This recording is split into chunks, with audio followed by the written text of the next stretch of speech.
Welcome back, everybody, to the Ninja's Way podcast. I'm here with Jake, my co-host from Conquer Ninja, and today we have Julie. Julie is a high school art teacher. She is a small business owner of both Pop and Hold and Ninja Logic. So she is an entrepreneur. She's a Ninja Gym owner, and so I'm super excited to chat with her today. Julie, thanks for being on. Happy to be with Hey, you. school teacher too? I was not aware of that. I neglected that. That's my main position. I've been an art teacher in Hanover for more than 20 years. I have 25, 24 and three quarter under my belt, actually. So I'm on the downslide looking at the retirement end. That's very cool. Yeah, you are busy then. Just a bit, just a bit. I wouldn't have it any other way. Take us back. Like, what happened first? Did you open the Ninja Gym first? Did you start Pop and Hold first? What business came first? So I'm just going to go back like a quick second. So my husband and I decided we were going to go on a month long trip through Europe, and we're going to take our 5 year old. So all that's crazy in itself. But with my husband being military, we were going to visit a friend of his that was still in the military. So we decided we were going to Portugal. And while we were getting to and from all of that, the show of my daughter's kindergarten teacher was season 10, I believe. And Chad Riddle is the kindergarten ninja. And Zoe had been filmed in his expose. NBC came out, did her entire thing. And so we were like, oh, super cool for him. And she's going to be there. We're in Portugal when it airs. And of course, we can't see it. So when we get home, we're like, got to see this. And he said, hey, a friend of mine just opened a gym. It's right here in Hanover. And we're like, oh, cool. We'll check it out. So we go over. We're a couple of weeks after the launch.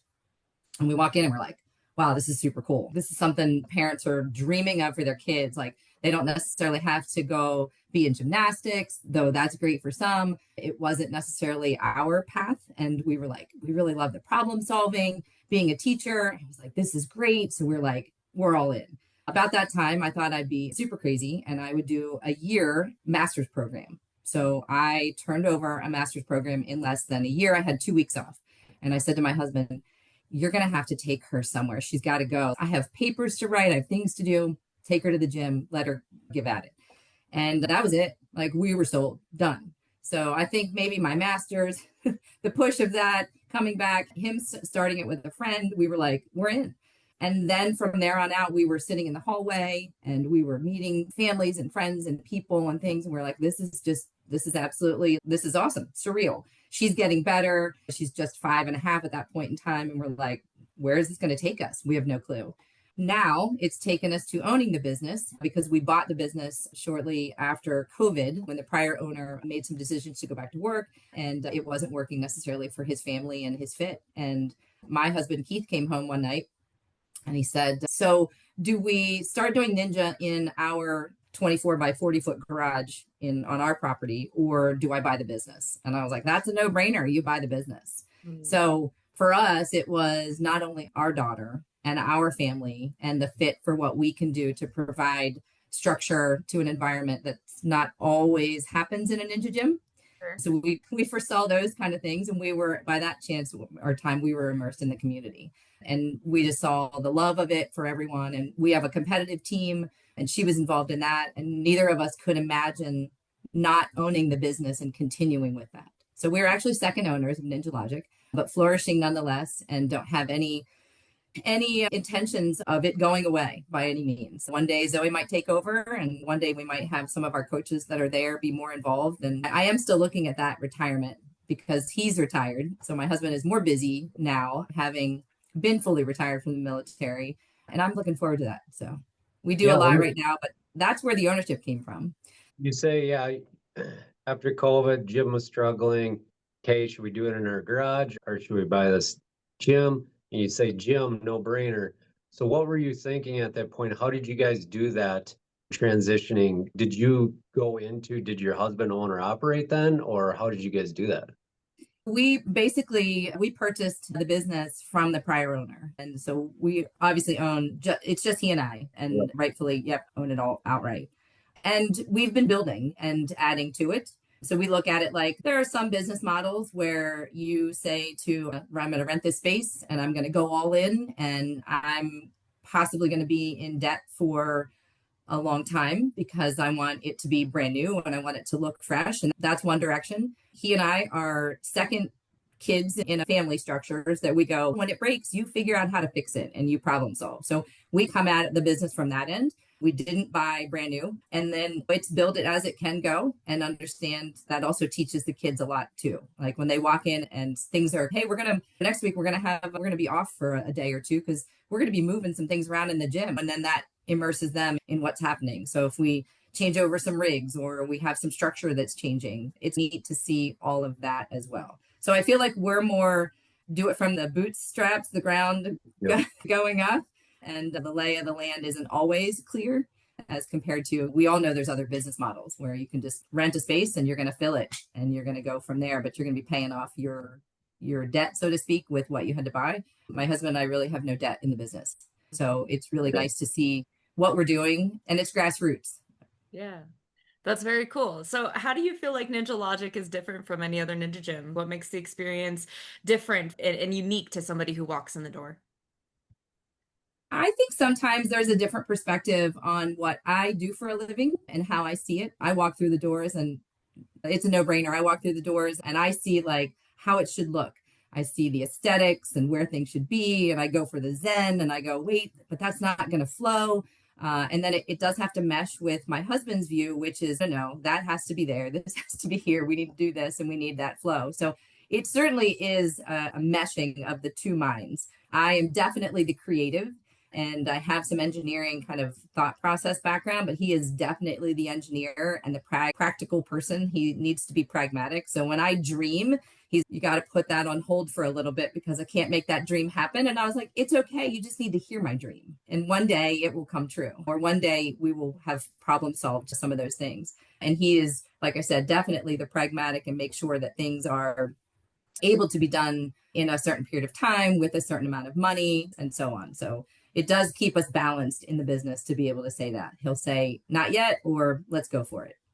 Sure. Oh, that's awesome.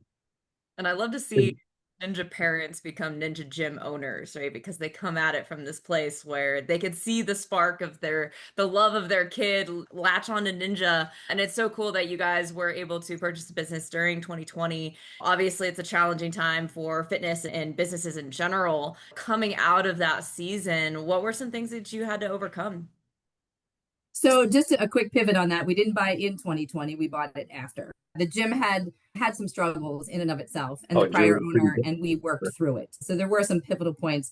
I believe the actual partnership, or excuse me, for Keith and I to have taken over was 2022. I know that conversation started 2021 when he was doing that. So just as a precursor to that. But nonetheless, we saw the decline of clientele. We saw the decline of being able to be there for classes. Not everyone in the community felt the same way about COVID or about being in close proximity to people. And rightfully, it was like, how do we do this? I think everybody pivoted to a point where your kid is on Zoom doing push-ups in the basement because that's what everybody was doing before they could get back to the gym. And you taught your kid that that's okay. And you also taught your kid that, hey, they can still continue to figure out how it goes when nobody in the world really knew how it was going to go. Yeah. And I think when we took over, there was a decline of things, and that might have dealt with some management part. And adults run things differently than, I hate to say kids, but sometimes they are kids. Yeah, and I teach high school, so I love the kid aspect, but they don't have any life experience. They don't have much customer service understanding. They haven't gone out to eat by themselves very much without a parent. So they're interacting with service staff or managers or people, and they don't always know how to have an adult conversation about an issue. I'm having an issue, I'm getting a little hot about it. How do I bring them back? Or, hey, there's an issue with the software you've chosen to use, and how do I get through that? Most people of a younger age than I, and maybe even Jake, we look at things differently, and we take those experiences and we say, I really want my business model to be how I want to be treated. And I really want that to roll over into the community.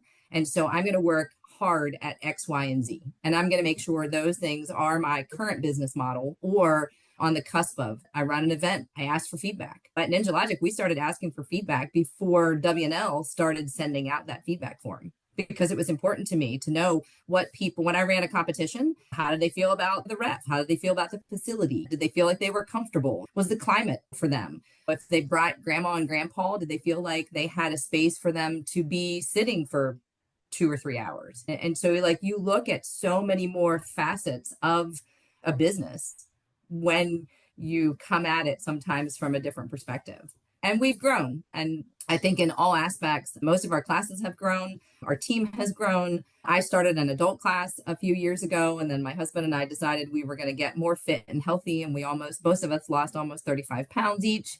So and then I was going to do ninja. So I now do tier 2 and I want a gold medal. What is that? Thanks. Well, before we get off the topic of the gym and the business of ninja and the gyms, what would be some advice? Because this probably isn't such a unique situation as the sport grows and as gyms grow throughout the country. Struggling gyms, and this is just business in general, but we're talking about ninja gyms. Families and members are at their gym, wherever it may be, and it's struggling, and maybe they have an opportunity to buy the gym or take over the gym or help with a struggling gym. What would be your advice, knowing what you know now, taking over a gym for them? I think my biggest piece of advice would be there and be involved. And I wouldn't go into it saying, I cover the gym on Mondays and Wednesdays. Keith is there on Tuesdays and Thursdays. So we have hit adults for Monday through Thursday. And that's whether they're interacting with the team, parents, or the community. And then we've got an adult manager who's there Friday, Saturday, and Sunday. So 7 days a week that our business is open, you can touch an adult.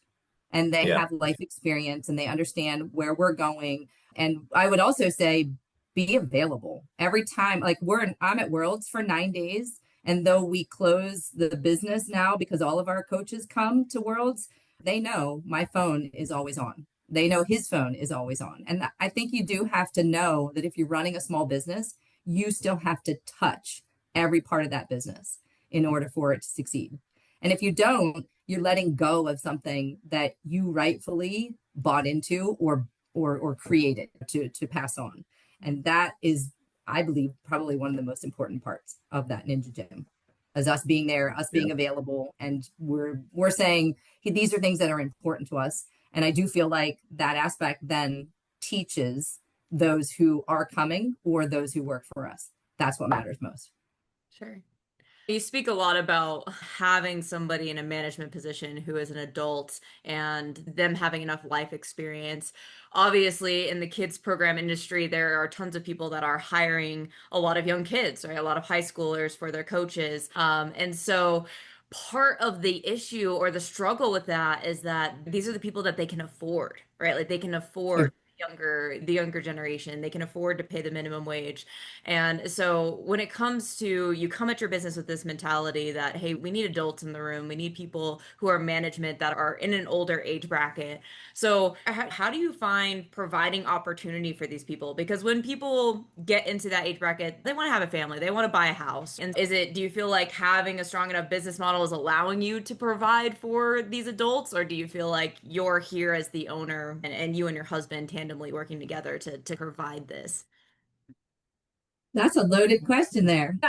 We have to have a conversation about how many employees we have, what we're paying them, what is their expectations. My husband does that side of the business, so I won't try to take too much over on him. But I know that what's important to us is that, and we might be a niche to the ninja community business owners because we don't pay ourselves. So that might be where we can I have a full-time job that has able to provide for me and rightfully my insurance and things like that and my retirement. He has a full retirement and things. So when you put that kind of spin on it, it might not be like everybody else's model. And they might not ever look at it like that. But we're able to then pay our managers so that they can provide for their family. And then we're able to pay our coaches so that they're able to provide for us and so on. We're not open. I'm not sure what some people's hours are, but we don't look at it like we should be open from 8 a.m. to 9 p.m. because that's a lot of hours that you may or may not have community coming, which is not income coming in when they're paying and then income going out.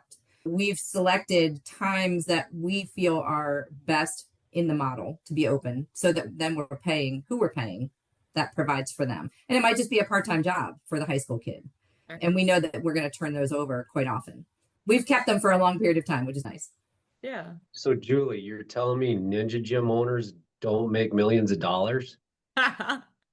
Sorry, mic drop on that one. I mean, what? I think, Jake, I really think we're on the same page. I really feel like we know we love it, and that's why we own it, and that's why we do something for it. Yeah. Yeah. Yes, the coaches, the gym owners they're billionaires. Let's hope that's not the only quote that comes out of this. Yeah, take it out of context. It is definitely a growing sport. It is a buzzword. There's still people who don't know, even in the town where I live, that when I say to kids, I'm like, yeah, so I'm a teacher and I introduce them. My husband and I own this ninja gym. The kids are like, what? What's that? Yeah. So there's still people who don't know what Ninja Warrior, obstacle training, that kind of aspect are, because it's not a household name. It's not baseball. It's not football. It's not even soccer. It's not any of those things because it doesn't have the years of longevity that those sports do.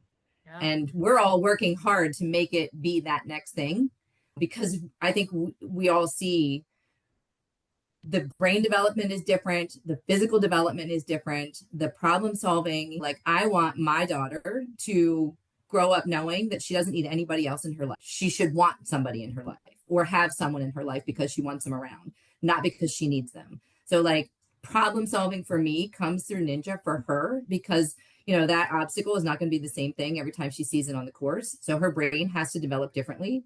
We also have a saying in our house that if you're hungry, it's your own fault. Like you didn't figure out what to do or how to do it. And I just think so many of those things come from this aspect, which is why I love being a Ninja Gym owner. And I love being able to say to people, like, I'm just continuing to problem solve. Isn't that what the world's all about? Yeah, I love that.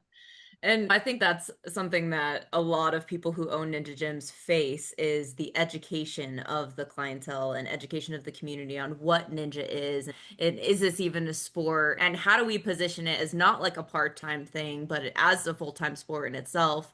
And so I'm curious, like, what aspects do you do to educate your community on what Ninja is, and what does that look like?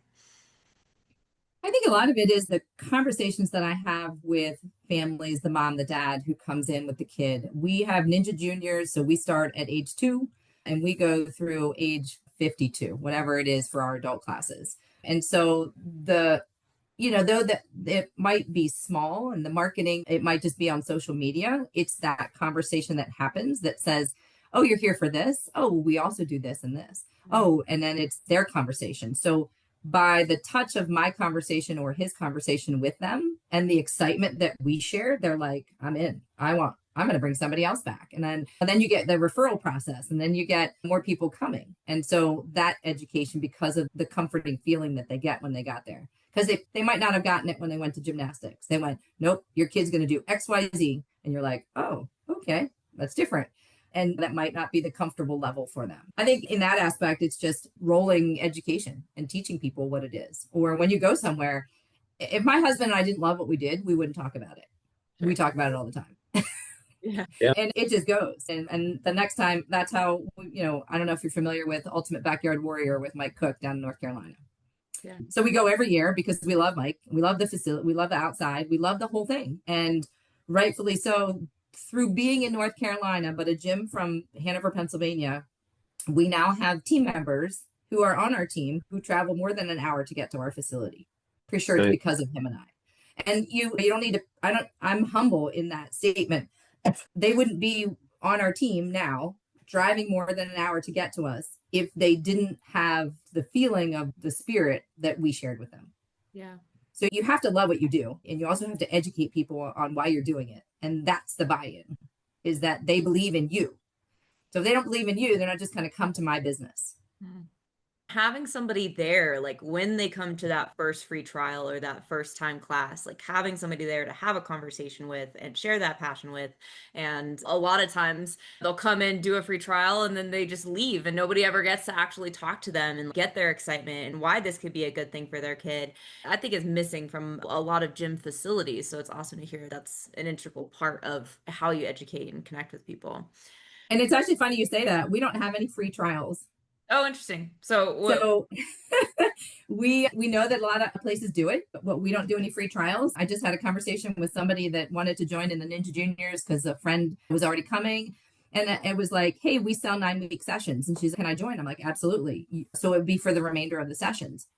And she's like, oh, you don't do drop-ins or free for first trials. And I was like, I haven't met a 2 or 3-year-old that didn't love climbing, swinging, jumping, and running around. And she was like, good point.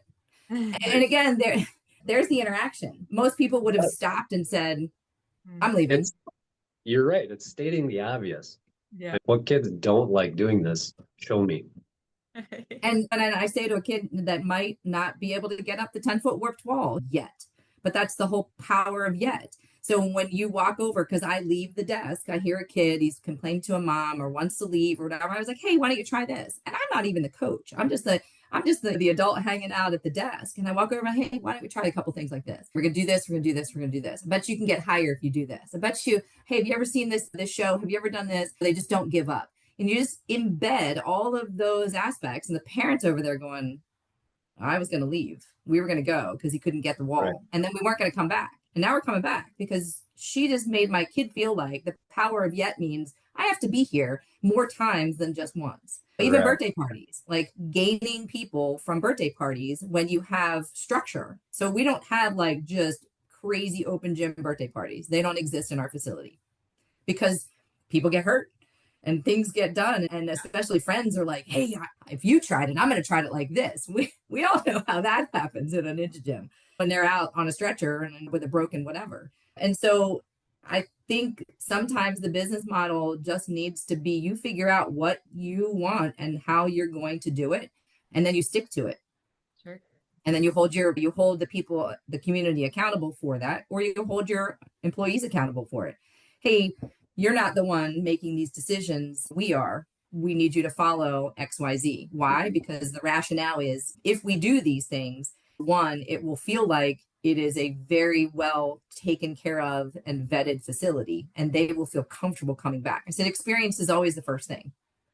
If I don't have a good experience and I don't feel like you don't have to go 10 feet over to make me feel good. It's a smile. It's a conversation. It's a touch point. It's they recognize that I existed. I wasn't just standing there and they walked by me 10 times.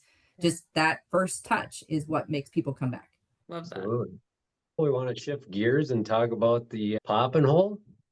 Sure. So obviously Ninja Gym came first, but pop and hold came from, and I'll drop another thing. My husband and I are motorcycle safety instructors, and we both ride, and we have put on a large event.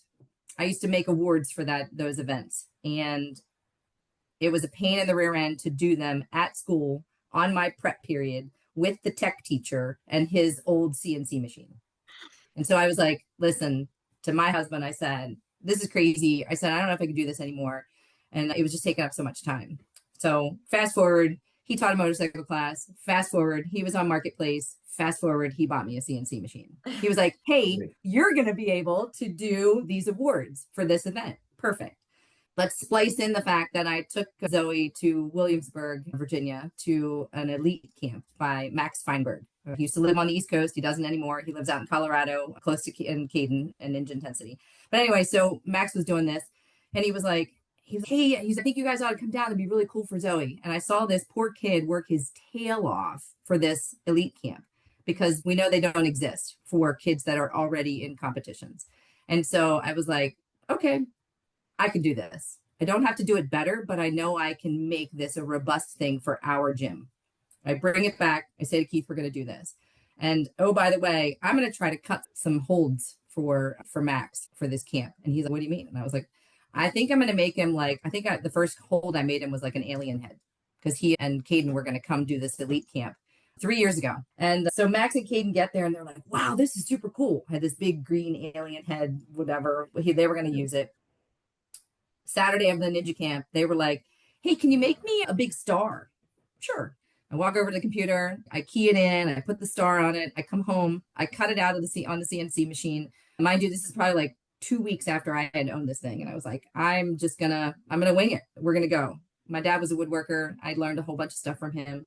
And so I made him a big Mario star. I took it in the next day. It was still wet. We hung it up. It was like, okay, we're gonna do this. We run the competition for the elite camp on Sunday. Perfect. They go home, they fly home on Monday, and I get like this long text message. Hey, Bucket of Chalk 4.0, we would really love, could you do a Nemo fish and a bunch of Pepperidge Farm goldfish? Sure, I'll try, whatever, I'll do anything. It doesn't matter. This is super fun. New machine and wood and like the marriage of all of this stuff, considering I teach sculpture and ceramics, so all 3D.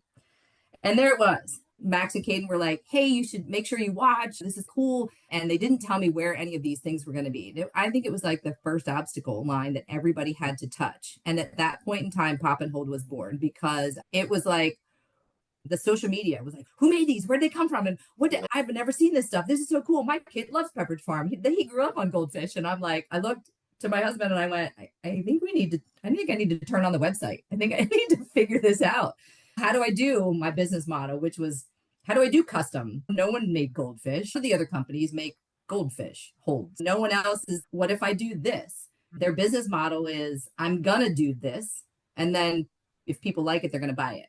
And I went, that's never my intention. And so the business model was born of complete custom, what you want, the color you want it, the size you want it, and how you want to use it. And so that is where it is currently now, 2 years later, and doing well, obviously, at WNL Worlds. I have a full colorful display and pop-up that grabs the attention of people. So the art side, my creative director side brain says, hey, it needs to be bright. It needs to catch the eye. It's like, why do they put the milk in the back of the store? Because you have to walk past all the other stuff they want you to buy. That's the same thing I'm doing. It's like the candy aisle for the kids. It's exactly that whole point too. And then hopefully it's a conversation about custom and about their work. And again, like that first touch, their first experience touch with me was bright, colorful, and cheery. And now they want their own custom hold for their facility or hanging at home in their gym, or they want to give it as a gift. I've had the whole gamut. And even donations. Hey, will you donate to my fundraiser? And I'd really, if it could be something like that. The growth in 2 years is an astronomical percentage. I don't even know if I could put a number on it. It's done so well that I'm now trying to figure out how to get to UNAA or trying to get to FINA or trying to get to a big regionals, whatever. It means so much to me that the community has not only uplifted the business model that I have, but they've just embraced it and run with it. So they still teach me stuff. I still have to problem solve the machine every single time, or the software. It's not as easy. My lead time is normally like 4, sometimes 5 weeks.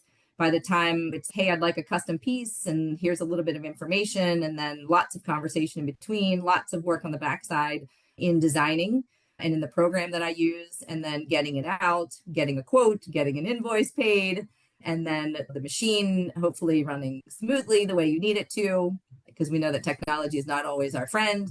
And then you get to the point where you're like, I've created this beautiful piece, and that's where you see it show up on social media. And it's all fun. It's all fun. WNL World Finals is where I met you, Julie, and your display and the obstacles and stuff that you had there, it did pop out. Like, you nailed it with the being able to stand out. Question is, how was that for you? You were just talking about trying to get to UNA, the FINA, these other events. Was that experience there good at the WNL? I've had 2 very great years at WNL. 2 very great years. Last year was my first year. Obviously, like I said, the business is only basically 2 years old from that August timeframe. So this August will be a full 2 years, basically. So it was super important to me to be able to touch the community. That's how you're going to get your brand out there. And that's so I went with last year, I went with a lot of small holds. So I had my whole fish line in different colors, and I had started to make my own cane slash hook because it's like a hybrid. I had also done some hybrid stuff and HDPE, which is the plastic product that you can use. And so that was on the cusp. Not everybody was using that. It seemingly there's a few more people that are using that stuff now. But last year was a lot of small stuff, and I still did very well. So I had a lot of people coming, and then I gained a lot of custom orders after that throughout the year. So it was a no-brainer. I was going to go back. And for WNA this past year, I had done a piece for Jen Sanders and Megan Budway. I did a butterfly.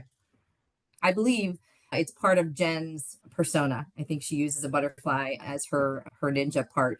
Anyway, so I made a couple of those for them for a fundraiser for WNA, and people went wild. They were just like, this is gorgeous. This is great. This is awesome. There's so much versatility. I made it so that there were slots in it. They could hold the sides. They could flip it upside down. There were 4 holes. You could use it. There were just so many different ways to use the piece.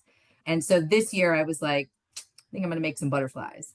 And then I was like, what do I do for the boys, so to speak? And so I had a custom order that the guy wanted it to look. I think there's 20 some different ways to use this piece. And I called it the gamer because it reminded me of a kid sitting down like with a game controller in a way. And I think there's a few of those that have been in the ninja community that have been made.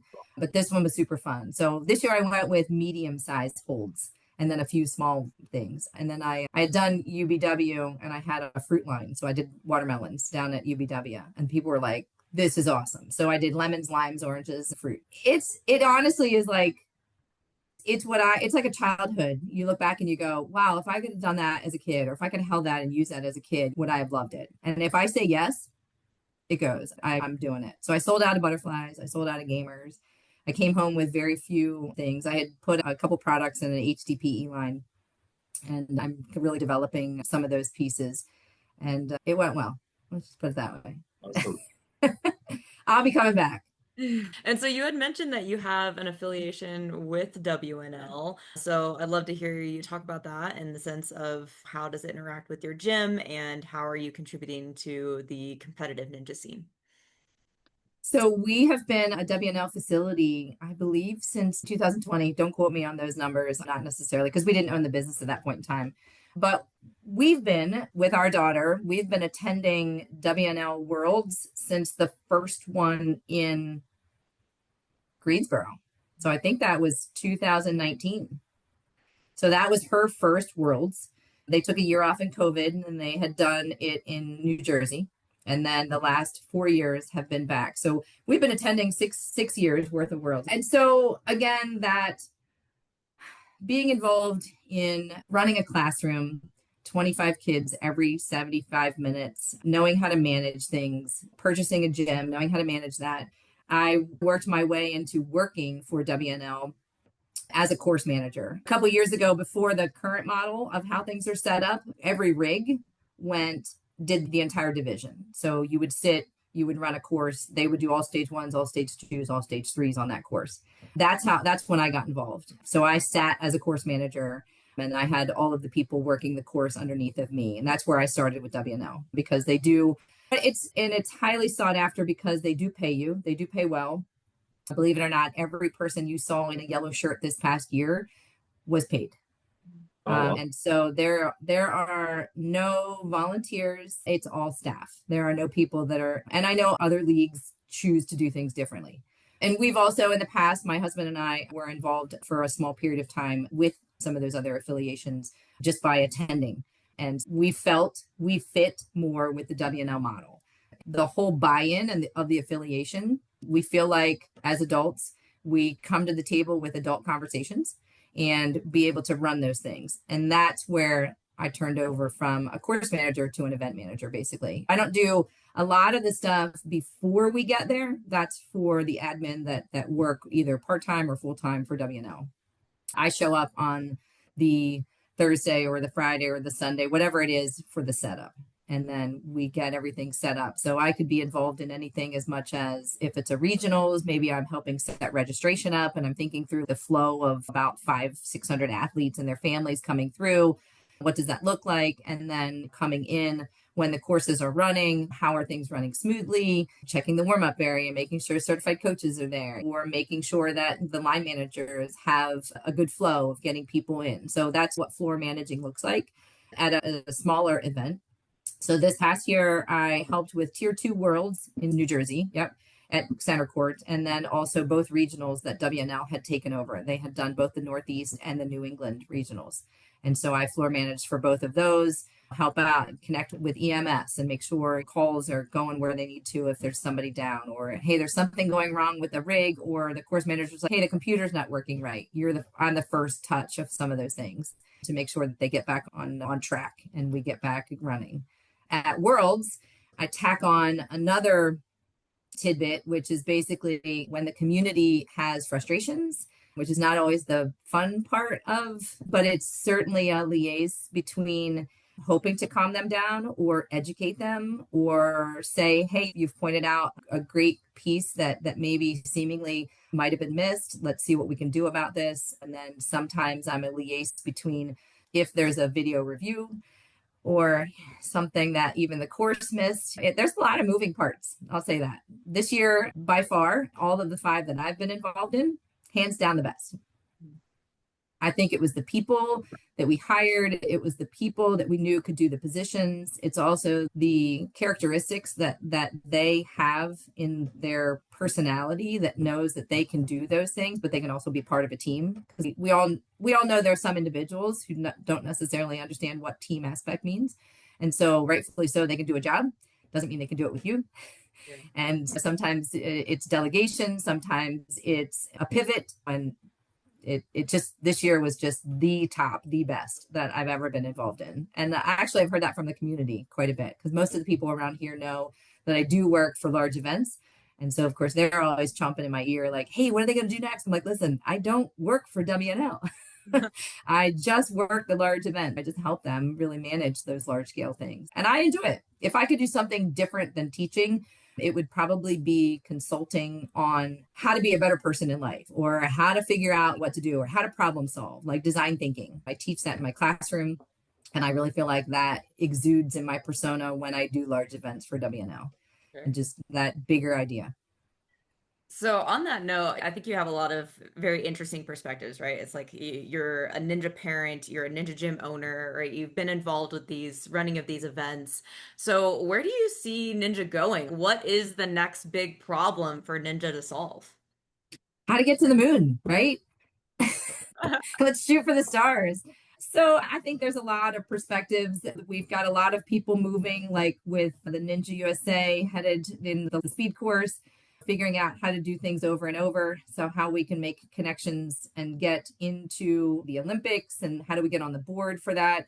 That is one direction. I think that's phenomenal. You know what I mean? I think things do need to change in a way to accept new sports and have that growth. So you see that door opening where we took over, the equestrian is now gone, and like OCR stuff is in. So I think that's a great aspect.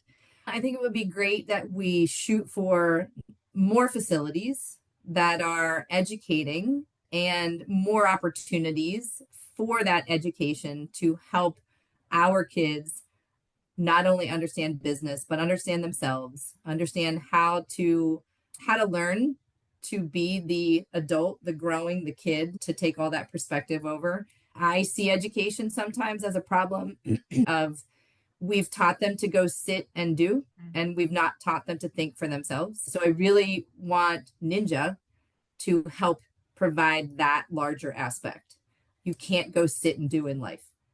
It just doesn't work that well. So I'm really hoping that if we shoot for the stars and the moon, we get all of those things. We get more facilities that have education involved, as well as the physical aspect, but we touch the kids in the how do I deal with emotion and how do I do all those things better? I think that's going to make us better.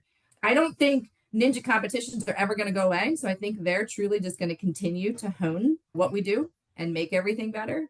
Seemingly maybe more collaborative conversations could happen with some organizations. Even I've said this, I don't know how many times, I want one admin on every organization to have access to a Google Calendar.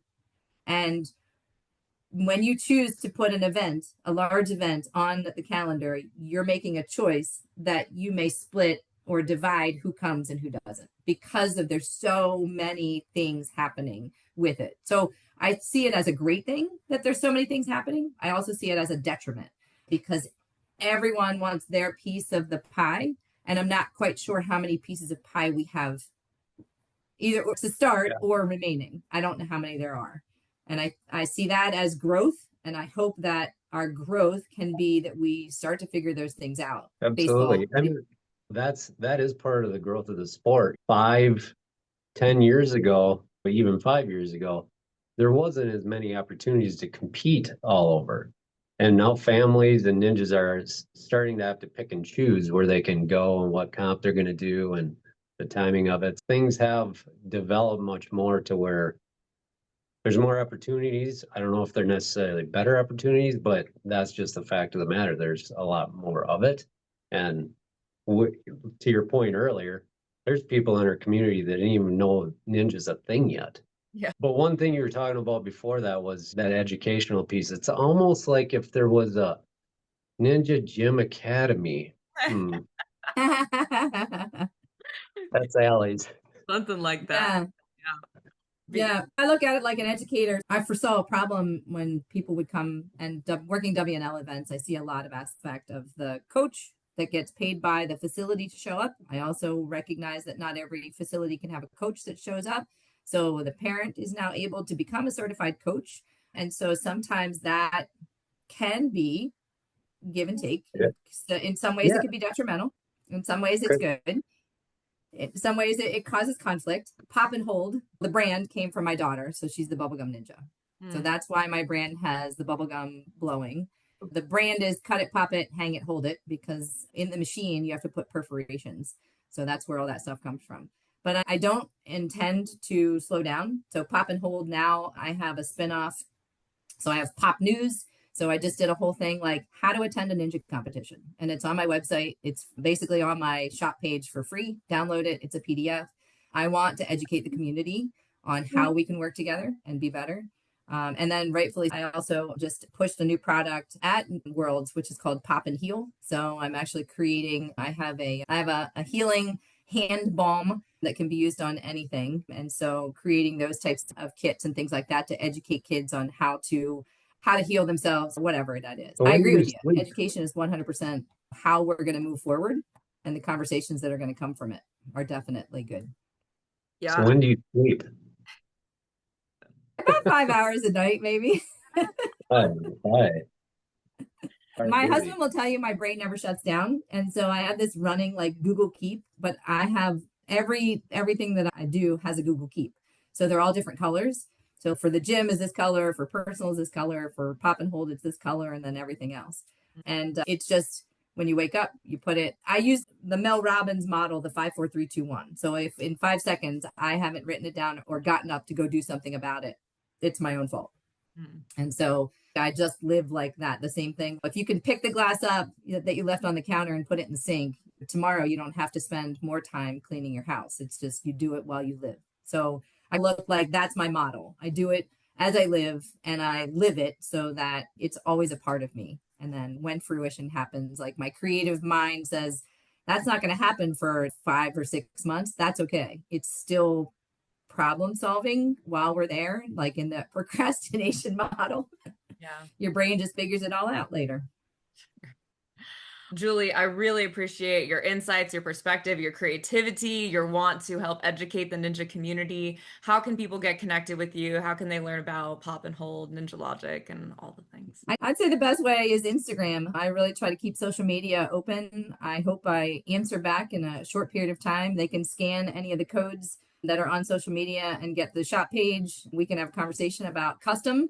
We can have a conversation about another product too. So I'm completely open to that. And again, the whole business model is custom piece, custom color, custom use, and custom for them. So that one off is really the direction that I like to go. Sweet. Very cool. Let's end with this. What does ninja mean to you? Ah, ninja means life and fun and smiles. I love it. Thanks so much, Julie. guys. I appreciate it. Had fun.